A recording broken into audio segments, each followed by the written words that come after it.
pace, tempo in your offense, and what are you guys doing to work on that this fall? It's very important. That's what we do.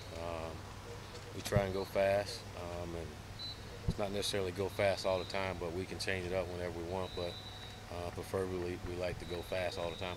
Dylan Mitchell, talking to him at Media Day, seems like he has a pretty interesting personality, and he's ready to be potentially a guy on the outside for you guys this year. How would you describe what he's like as a person and as a football player?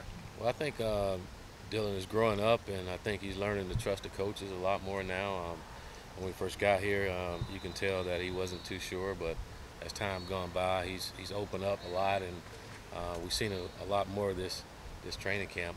He's talking more, he's smiling more, he's laughing, and he's making plays for us. So I think he's growing up and believing in himself and knowing that this football team is going to lean on him.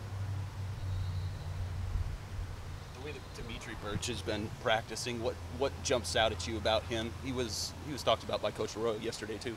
Demetrius, he's a good athlete. You know, he played quarterback in high school, and he's one of those kids that you can put him at any position, and he'll make plays for you. He likes playing the game of football, and so we're moving him around, playing a little quarterback and a little receiver for us. Do you feel like there are any more moves within the roster position to come? Not as of right now, but you never know. What about David Gilbertson? Kind of gave you the confidence that he could step in to coach a full position like that so young. David did it before. He did it for me before when we was at USF. You know, we had a coach leave right before training camp, and David stepped in and did a good job for us. You know, coaching the tight ends and becoming a full-time coach for us. So I've seen it before, and he's a kid that's been raised around the game of football and understand the game of football, and he does a great job relating to our players. With so many talented running backs, how can you take advantage of that in terms of getting the ball? I don't know if we can take advantage of it, because all of them I want to play, and I want to give them all the ball. Yeah. You know, but you only can give them so many of them the ball. But it's great to have that many running backs, and I've been in a season where we went through 6 running backs, so you can never have enough running backs on the football team, and fortunately we have quite a bit that's pretty darn good. Can you play more than one at once? Oh yeah, probably play 3 at times. Yeah? Oh yeah, you'll see a little bit of everything with us. Willie, all teams have injuries. It seems like Oregon's had more than its share the past few years. Do you believe that there are things you can do in the offseason and in training camp to not prevent injuries, but at least to mitigate the risk a little bit? I do. You know, I think there's certain things you can do, and again, everybody have different philosophy on how they train, and knock on wood, but the way we've trained, we've been blessed not to have as many injuries throughout the season at where I was in the past. You know, so hopefully that can continue here. We need for that to continue here because of depth. So we're counting on our off-season training to really help our football team this season. Are you a believer in hitting in practice? Do you like to do a lot of hitting in practice, or do you try to dial it back as the season gets closer? No, we hit in practice. We hit almost every play. You know, I think you have to. You know, we don't tackle every play, but we hit, and guys feel it, and we want them to feel it when we go thud. And sometimes when you go thud, sometimes you accidentally go to the ground. But I think you have to do it. You know, you can't not hit and then think you're gonna get in the game and want your guys to go out and tackle the way you want them to. So we don't tackle every day. There's some we have practices for that, you know, but we do thud every practice. How much leeway do you have in the amount of tackling you can do in practice? Is that NCAA rules involved in that, or do you have quite a bit of discretion in that? They do. They have rules where you can, but and like for us, again, we don't tackle every day, and you got to look out for the players. You know, they have so many equipment now that you can use to help with tackling. So I don't think you have to do that every single day, you know, but you do need it at some point. Are you scrimmaging on Saturday? I think you said you were doing that last week. Yeah, we'll have a situational scrimmage on Saturday. What goes into that? What exactly do you mean by that?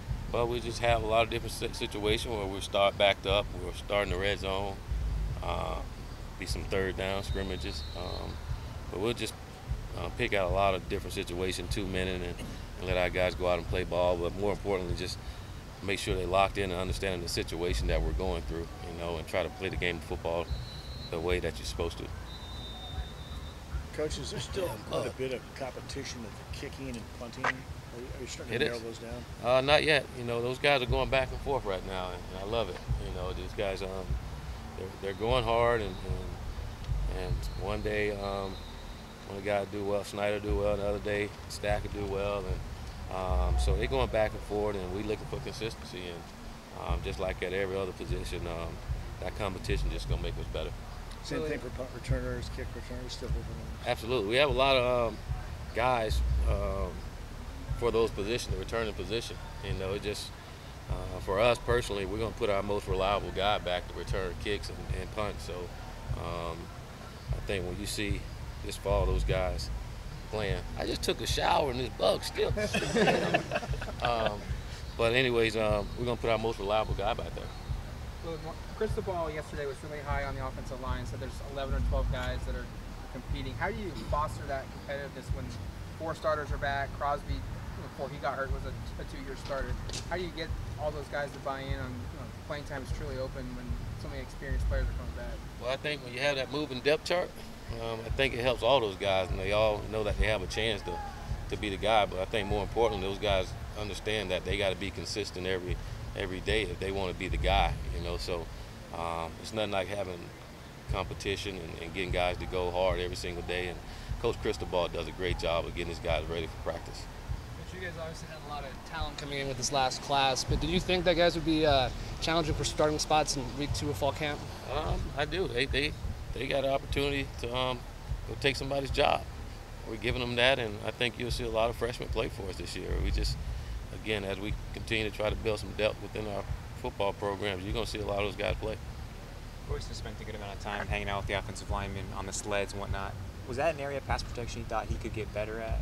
Well, it's just something we always done with our backs. You know, we just think he's running backs another extension of the O-line, and I think the more they understand the way the line is taught to do things, the better they can be as a running back and setting up blocks and things. And Royce, since he's not on any special teams, he's in the offensive line meeting room, so he understands all the calls and what Coach Cristobal is teaching those guys, and I really think it's helping him be more instinctive in some of the things he do, and he does a great job of setting up the blocks. So he'll sit in with the meetings as well during the week with linemen? You said in the spring you needed to find some guys at tight end and move some positions. How I feel like those guys are progressing? Good. I've been really impressed. You know, Breland's done a great job throughout the spring and fall, but I've been really impressed with Bay and Cam McCormick. He's coming along and playing physical like we want him to, but also catching the ball and helping us in the pass game as well. So I've been really impressed with those guys. Matt Mariota, the same way. I mean, those guys are competing, and I feel a lot better about them now than I did in the spring. All right, I can get away from this fly.